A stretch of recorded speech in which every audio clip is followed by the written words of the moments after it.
بەناوی خوای گەورە و میرەبان خۆشەویستان و ئازیزان لە هەر جێگایەکەن سڵاوتان لێبێت. من ئیبراهیم زیادم پێ خۆشحاڵم جارێکی دیکەش لە پرۆگرامی مایکی پێیان بە خزمەتیەوەی عزیز و خۆشەویست شاد دەبمەوە. ئەمڕۆ باسی کەسایەتی بەهێز دەکەم. مرۆڤ دەبێت لە ژیانیدا کەسایەتیەکی بەهێز بۆ خۆی دروست بکات بۆ ئەوەی کاریگەری لەسەر خەڵکی هەبێت، کاریگەری لەسەر دەوروبەر هەبێتن، چونکە کاتێک کە مرۆڤێکی کاریگەر قسە دەکات هەمووان جێ بۆ دەگرن. کاتێک کە ڕووداوێک دێتە پێش هەمووان چاوەڕێی تێڕوانین و بیر و بۆچوونی ئەو کەسن کە کاریگەریان هەیە بەسەریانەوە. تۆ دەتوانی سەرکردایەتی گروپێک بکەیت، تۆ دەتوانی لە نێو شارەکەی خۆت، لە نێو گەڕەکەکەی خۆت کاریگەریەکی بەهێزت هەبێ.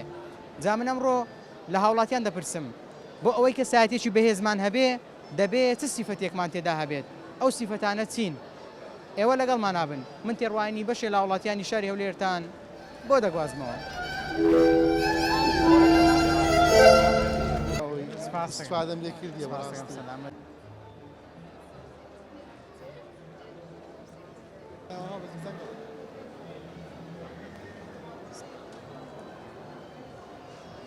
السلام عليكم. عليكم السلام ورحمة الله وبركاته. ئەمڕۆ باسی کەسایەتی بەهێز دەکەم. ئینسان چۆن دەتوانێت کەسایەتیەکی بەهێز بۆ خۆی دروست بکات؟ دەستخۆشتان لێ دەکەم بەنسبەت کەسایەتی بەهێز تاچی مسلمان بە تایبەتی باس بکەین، نزیک بوون لە دینداری و عیبادەت و خواپەرستی و بە دەرەجەیەک نزیک بوونەوە لە تێگەیشت لە قورئانی پیرۆز و فەرمایشتەکانی پێغەمبەری خوا عەلەیهی سەڵات وسەلام و خوێندنەوەی کتاب بە تایبەتی کتابی دینی. بۆچی کتێبی دینی ببوورە؟ بۆچی کتێبی دینی کاریگەری هەیە؟ کاریگەری کتێبی دینی وەکو ڕوونە، یعنی لە تەفسیر و لە ئاەتەکانەوە بگرە هەمووی ئامۆژگارە لە بۆ ئینسان کە وەحی خوای پەروەردگار لە بۆ پێغەمبەری خوا و لە پێغەمبەری خواشەوە بۆ ئینسانەکان بە تەئکیدەوە دین تەئسیراتی زیاتر لە کتابی دیکە. بەڵێ سڵاوی خوای گەورەت لێبێ. با بزانم لە ڕوانگەی تۆوە کەسایەتی بەهێز چۆن دروست دەبێت؟ بەڵێ هەر کاتێک پەیوەندی لەگەر خوای گەورە بەهێز بوو ئەو کاتی مەسەلەن پەیوەندیەکانیش بەخۆ دەبی. هەر کاتێک مەسەلەن ئەمانەت پارێز بووی، هەر کاتێک مەسەلەن ڕازگۆبی ئەو شتانە پەیوەندیەکان بەخۆت دەکاتن. کەواتە ڕازگۆیی کاریگەری لەسەر کەسایەتی مرۆڤەکە هەیە. بەڵێ هەر کاتێک مەسەلەن خۆت یەکلا کە تۆ ڕازگۆ بووی کە سایتەکەن مەسەلەن بەدیار دەکەویتن. مرۆڤ لە ڕێگای خوێندنەوە دەتوانێت کەسایەتیی بەهێز بە خۆی دروست بکات؟ بەڵێ بە تەئکید دەدو چەند دەخینەوە زیاتر تێدەگەی، زیاتر پێدەگەی. تەئکید تەوەرێکمان هەیە باسی کەسایەتی بەهێز دەکەین.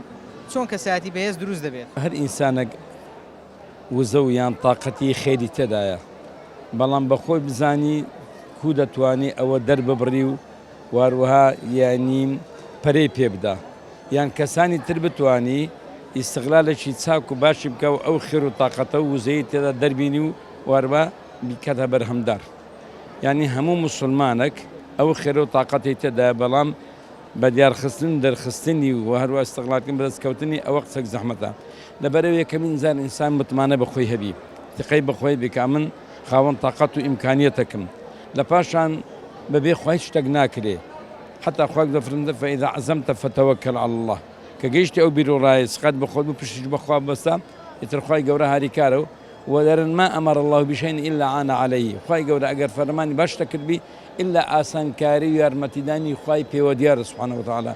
لەبەر هەندێ بەس دەمێنێتەوە ئەو متوانە و بڕوات بە خۆت بی وەجە نەدەیە قسە و قسەڵۆکی خەڵکان کە لەو ڕێگایە بتکەوێرن یان متمانەی خۆت لە دەست بدەوی ئەو بڕوات بەخۆ نەمینێ، کە زۆر کەسەیە دەبینی ئینسانێکی زۆر ڕێک و پێکە، بەڵام خەڵکان وایان کردیە بڕوای بەخۆی نەمینە، سقەی بەخۆ نەمینێ، لەبەرە خۆشی لەدەستدا و کەسانی تریش دەدا خەسارە من دەبی. بەڵام پێغەمبەر صلی الله علیه و سلم خوای لەسەر بێ ئەوەندە گوێ نەدایە وش گوتنی عقلها وتوكل، يعني فإذا عزمت فتوكل على الله. مهم أتو بروات بشتكي هبيو و متمانات بخودبي بش بخواي جورج. زين متمانا بخوبون صفاتي شدي كده بلا كسياتي بهز ذهبي أو كسياتي كخلق رزي اللي بقى خلق خوشي بوه ده بس صفات كاني تيبن.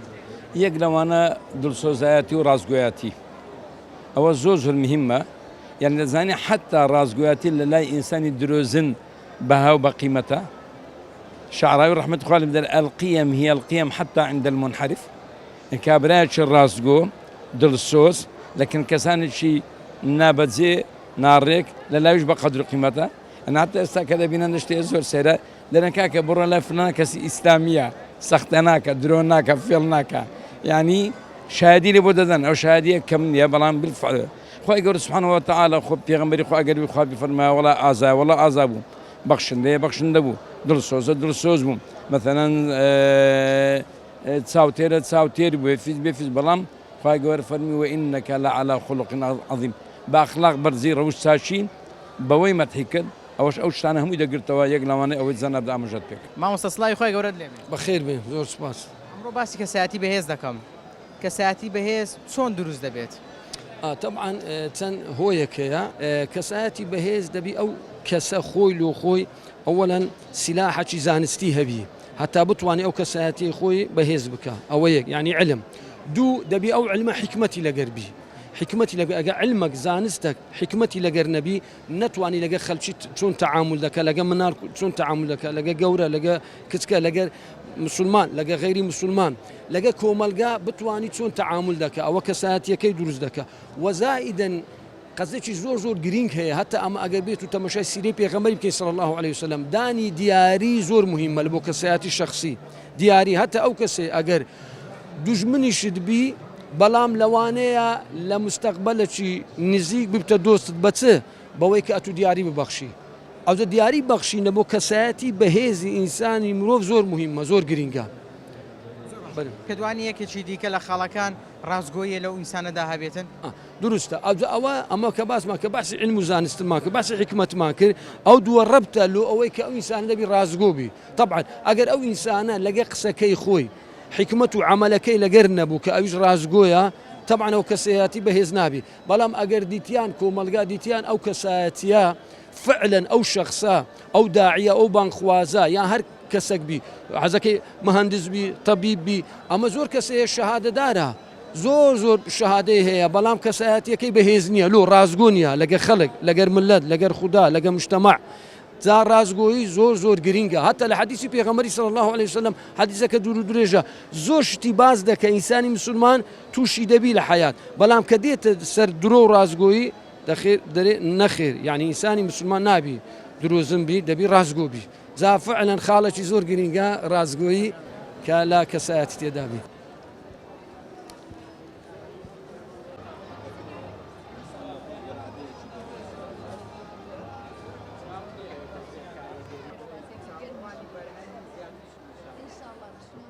بێگومان دروستبوونی کەسایەتی بەهێز یەکەم خاڵ هەروەکۆی کە ئێمە شوێن و جێگاکەمان کتێبە دروستبوونی کەسایەتی بەهێز بە بڕوای من لە دیدگای من بەوەی کە خوێنەر بێت ئەزمموی چەند ساڵی من سوپاس بۆ خۆی گەورە کە من گەیشتمەتە قۆناغێکی بەو شێوەیە وە یەکێک لە پلەکانی سەرکەوتم بە فەزلی خۆی گەورە بینەران بە منیان بەخشیە من ئەم جارێ وا دەڵێم ئەمە قسەی بینەرانە کتێب بووە لەبەرەوە ڕێنمایی هەموو ئەو ئازیزانە دەکەم کتێب بکەنە پێشەنگی ژیانی خۆیان و بکەنە ڕاوێژکاری ژیانی خۆیان کتێب تاکە هاوڕێ و دۆستە بەبێ بەخشینی هیچ بەرامبەرێک بەبێ هیچ منەتکارێکیش دەتوانێت پێت بگەینێ و بتکاتە کەسێکی سەرکەوتوو و بتکاتە کەسێکی لێ هاتوو دوای ئەوە هەڵت داتە ناو کۆمەلگا ئەو کەسە لێ دەرچێت کە خودی خۆت چەند ساڵە پلانت بۆ داناوە من خۆمەوە هەموو ئەو ئەزمونانەی کە کۆم کردوتەوە لە درێژای و چەند ساڵی ڕابردوو یەکێک سوپاس بۆ خۆی گەورە لە پڕبینەرترین بەرنامەکانمان لە نێو میدیای کوردی ئەو کورتە پەیامانە بوو سەرچاوەکەی لە کتێبەوە بوو چ کتێبێک زۆر کاریگەری لەسەر کەسایەتی تۆ بەجێهێشت ئەگەر لە خودی خۆم دەپرسی من زیاتر کتێبە ئاینیەکان بارگراوندەکی زۆر باشیان لەسەر من بەجێشیە بەڵام بە پێی ئەوەی کە من پیشەم ڕاگەیەند کارە و پێشکەشکارم مەفروزە لەسرم هەموو ئاستەکان بخوێنمەوە هەموو تێگەیشتنەکان وەرگرم دوای ئەوە بیبەخشمەوە بە بینەرانی ئازیز و خۆشەویست تایبەت لە بۆ پرۆگرامەکەم هەموو چوینی توێژەکان هەموو بابەتەکان دەخوێنمەوە بەڵام لە تۆپی یەکەم بابەتە ئاینیەکانە کە ئیسفادەم لێ کردو یەکێکە لەوەی کە پێشەنگی ژیانیشمە تاوەکو ئەو کاتێکە لە ژیاندا مابم پێ دوانیە کتێبە ئاینیەکان بە شێوەیەکی گشتی کاریگەری ڕاستەوخۆیان لەسەر تاکەیە تاکێکی بەهێز و کاریگەرتر لە نێو کۆمەلگا دروست دەکات الحەمدوللا سوپاس بۆ خی گەورە بە فەزلی خی گەورە ئەمە هەر بە تایبەت لە نێو کۆمەلگای کوردیدا ڕنگدانەوەکی زۆر باشیشی ئێمە هەموو پلە بەرزەکانمان ڕۆشنبیرەکانمان بەشی زۆری مامۆستایانی ئاینی و کەسایەتی ئاینی و چوونی توێژە ئاینەکانە ئەوەش بەرهەمی ئەوەیە کە ئێمە بابەتی ئاینی دەخوێنینەوە. سپاس بۆ خۆی گەورە بە شانازیەوە. بینەرانی خۆشەویست، من ئەمڕۆ لە پێشەنگای کتێب سێ گەنج دەبینم کە بەیەکەوە هاتوون و کۆمەڵێک کتێبیان کڕیوە. جا من ئەمڕۆ پرسیاریان لێ دەکەم لەسەر کەسایەتی بەهێز، با بزانم بۆچی کتێبیان کڕیوە. دەبینم بەڕاستی کۆمەڵێک کتێبیان کڕیوە، کتێبەکانیش زۆرن. سڵاوی خوای گەورەت لێبێ. با بزانم دەتەوێت لە ڕێگای کتێبەوە چی بەدەستبێنی؟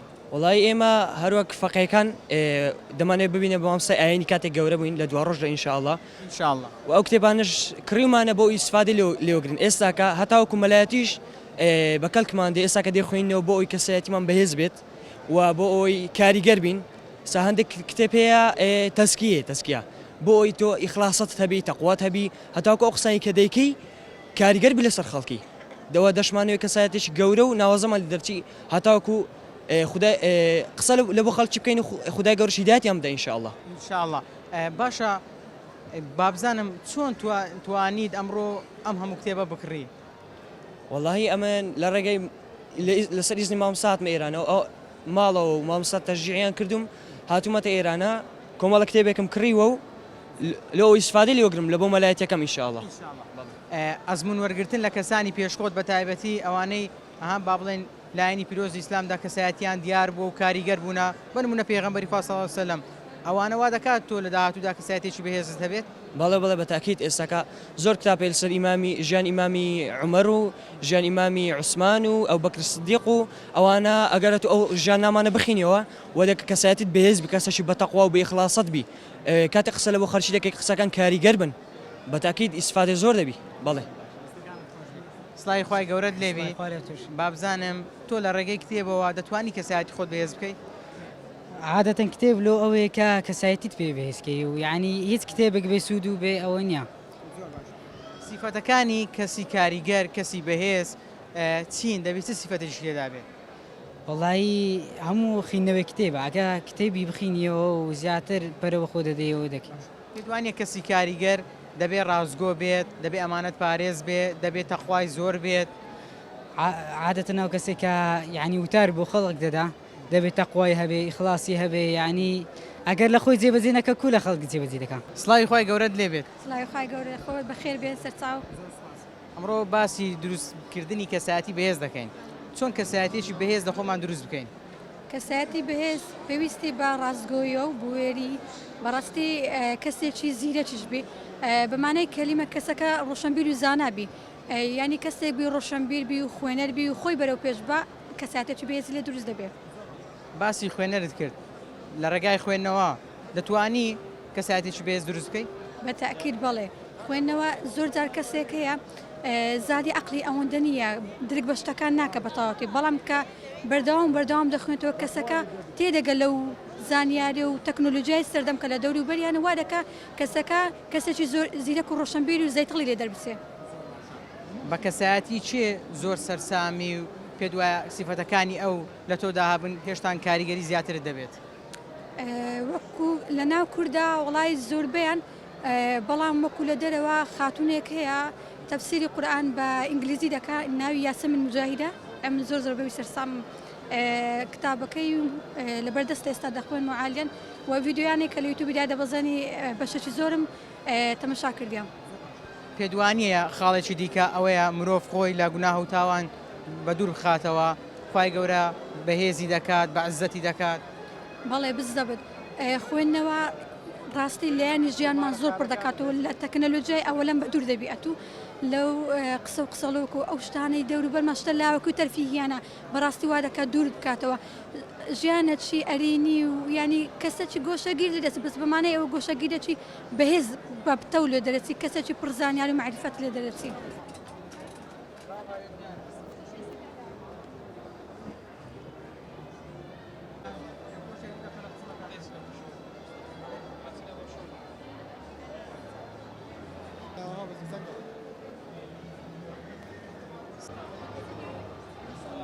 مام حاجی سلام علیکم. عليكم السلام.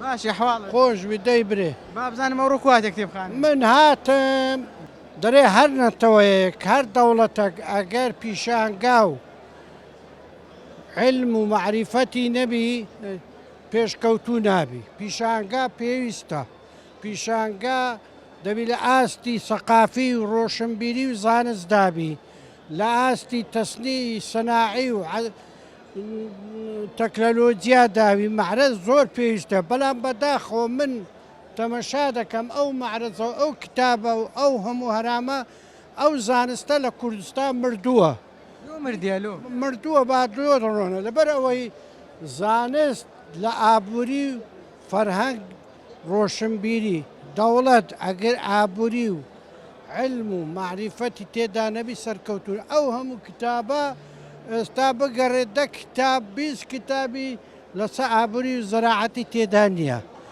تۆ معرەز دەکەی ئەوڕۆ ئەو هەموو زانکۆیە هەیە لە کوردستان هەمووی هیچی هەر ئەوەیە شەهادەکەی دەدا و علم براوەکە بەڵام ناوەرۆشی زانستەکەی بەتارە لەبەر چه بەتارە بالۆ ڕۆنکەمەوە کۆلێژی کوشتتوکال زانستە با دۆژینەوەش بکەن بزانن ئەو دۆژینەوەیە لەسەر جیا و گۆر و پێداویستی ژیانی مرۆڤایەتی دەتوانن ئەو کوردستانە هەتا ئێستا عەبەکی دروست بکەن لەگەر ئەوەشدا ئەو خاک و بەپیت و بەرەکەتێ ئەمە هەمانە لە هەموو دنیان نییە من لێرە کۆنە قسە بەبا ناکەم کتاب بوویتە وەرەقەیەکی سەرمێزی دێو دەڕوا و هیچی تێدا نییە تۆ ئەفوەرگەڕای کتێبی کشتتوکاڵی نەبێ نەبێنە من زۆر گەڕام نییە لەبەرەوەی تۆ فێر نەکراوی زانست فێر جێگای زانست و علم و معریفەتە دەبی فێری بکەی چۆن هەر دەوڵەتەیەک نەتەوەیەک ئەگە ئابووری و نەبی پێداویستی ژیانی نابی لە کوردستانی ئێمە ئابووریمان سفرە لەبەر هیچ زانست پێشڕەو نەبووە بتوانی خەرچی فێر بکە برێت چۆن بتوانین کۆلێژی کوشتتوگال زانستەکان دۆژینەوە لەسەر بەرهەمەکان بکەین لەسەر جا و گۆر بکەین لەسەر علم و معریفەتی ئەو خاکەی بزین چی تێدا ئەوەیان فێر نەکردووە فێریان کردەوە ئەم هەموو کتاب ڕاستە من دەرێم کتاب هەیە ئێستا 100 کتاب هەیە کورت هەیە کاکە کورت هەیە کاک نەفت هەیە نەفت هەیە کا نەفت خاک هەیە خاک هەیە هەموو هەیە بەرام وەرە ئەو جیلەی دروست کە بزانە چۆن خەرک فێرە ئابووری دەبی فێرە تەتەوری ژیان دەبی تۆ لە کوردستانی ئێمە خاکمان هەوەندە پیرۆزە ئەوەندە علم 175 پارەیمە کە پەیدا دەکەین دەچی بەرهەمی دەرەچی لێ دەکڕی بەداخەوە بەرهەمە جوانە و ئەو خاکە جوانە دەبا ئێستامە پێشڕوترین دەوڵەت باینە بەڵام بەداخەوە ئەو کتێبانە هەموو چییە؟ هەمووی دەرەکەن بە زۆری میمامیمە لە قوتبەکان نارێن بابە با ئابووری پێش بێخین ئەگە دەوڵەت ئابووری نەبێ من لەو هەفتەی دوونێ حازی ببوورە ئاینی ئیسلام گرنگی زۆری بە بابەتی کشتتوکاڵ بابەتی بەڕێوەبردننی وڵات و ئەو بابەتانەدایە بەڵێ مەبەستم ینی ڕاستە کشتتوکال دینی ئیسلامی نکووری ناکەین ئابووری تێدا دەرێ ئەگەر ئابووری نەبوو هیچ شتێک پێشکەوتو ناوی بەڵام زانکۆیەکان و زانست و حلم کە ئەوەی دروستی دەکا ئیشی نەیتوانیە لە ئاستەچی علم براوکات و ئەمڕۆ باسی کەسایەتی بەهێز دەکەم بابزانم لە دید و تێڕوانی بەڕێستان کەسایەتی بەهێز چۆنە کەسایەتی بەهێز ئەوەیە ئینسانی بڕوادار پێویستە خۆی بکە بە کەسایەتێکی بەهێز کەسێکی بەهێز هەموو ئەو شتانەی کەوا دەتێ پێی بیگەی ببی بە کەسێکی بەهێز یان کەسێکی بابرێن قەوی ببی کەسێکی ڕۆشنبیر کەسێکی ڕۆراکبیر هەلە ڕێگای خوێندنەوە پێ دەگەیت چکە چۆن جەستە پێویستی بە خواردنە عەقلیش پێویستی بە خوێندنەوە هەیە دەتوانی لە ڕێگای خوێندنەوە سوود لە ئەزمموی کەسانی ڕابردوو وەربگری بۆی ئەتو کەسێکی بەهێز و قەوی بی جابۆیە پێویستە ئینسانی باوەڕدار پێویستی بە خوێندنەوەی زۆر هەیە لەوەی ببێتە کەسێکی بەهێز کەسێکی قەوی بە تایبەتی لەو سەردەمەی کە ئەحداسەکان زۆرن ڕووداوەکان زۆرن کاتێکەوە ئەو ڕووداوانە ڕوودەداتن ئەو ئەحدەسانە ئەو ئەحدەساتەن دێنە پێش ئەتوو بتوانی کەسێکی خۆڕاگر و قەویبی بەرامبەر ئەو ڕووداوانە. کەسی بەهێز کەسی کاریگەر دەبێت چ سیفەتێک تێدابی؟ سفاتەکان زۆرن بەڵام گرنگترینە ئەوەیە کەسەکە ڕازگۆبی ڕازگۆبی لەگەڵ خوا لەگەڵ نەفسی خۆی لەگەڵ خەڵکە لەگەڵ دەوروبەری خۆیان پێویستە کەسێکی ئەمین بی پێویستە کەسێکی خۆڕاگر بی زۆرن سفاتەکان لەو کەسن. پێت وانە هاوڕێتیکردنی کەسانی بە ئەزمون هاوڕێتی کەسانی کاریگەر خۆی ڕاستەوخۆ ئەو وە دەکاتن ینی ئەو کەسەش وردە وردە لە داهاتوودا کەسایەتێکی بەهێزی دروست بێت؟ بەتاکید ئەو کەسانەی کەەوە هەڵیان لە بژێدەکەی بە هاوڕێی خۆت زۆ گرینگە و ئەو کەسانە تا چەند کاریگەریان لەسەر دەبێتن پێویستە لەگەڵوانە هاوڕێتی بکەیت و زیاتریش بەڕای من خوێندنەوە زۆر دەوری هێت چکە بە تایبەتی ئەو کتێبانەی کەەوە شێوازی حیوارە گفتوگوۆیە ئەو مؤلیفانێکەوە کتێب دادنێن جار وەیە لەناو خوێندنەوەی کتێبەکە خۆی پرسیارەکە لا دروست دەی بەڵام خۆی پرسیارەکە دەکا وەڵامیش دەداتەوە ئەوانە کاریگەری زۆر دەبێت. کەواتە هونەری گفتوگۆکردن ڕێگایەکە بۆ ئەوەی کەسەکە کاریگەری هەبێ؟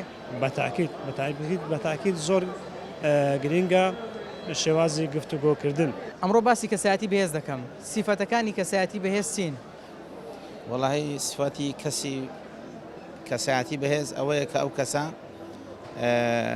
گەورەترین سیفەتی ڕەوشت بەرزیە کە ئەو سیفەتانە زیاتر بەهێزترین کەسایەتی دەتوانم بڵێم لە گرۆهی مرۆڤایەتی پێغەمبەری خۆی عەلەیهی سەڵات وەسەلام کە خوای گەورە بەو شێوە وەسفی وئینەکە لەعەلا خولوق عەظیم. مامۆستا پێغەمبەری خوا صلی الله علیه و سلم کاریگەری هەبوو بەسەر تەواوی جیهاندا ئێستاش دەبینی کاریگەریەکانی لەسەر جیهان هەیە. مرۆڤ کاتێک کە ژیانی ئەو کەسایەتی مەزنە دەخوێنێتەوە پێت وانە ئەویش دەبێتە کەسێکی کاریگەر و خەڵکی گوێی بۆ دەگرن کاتێک کە ڕووداوێک دێتە پێش چاوەڕێی ئەو کەسە دەکەن کەوا بڕیارێکیان بۆ بدا تێڕوانی خۆی بخاتە ڕوو.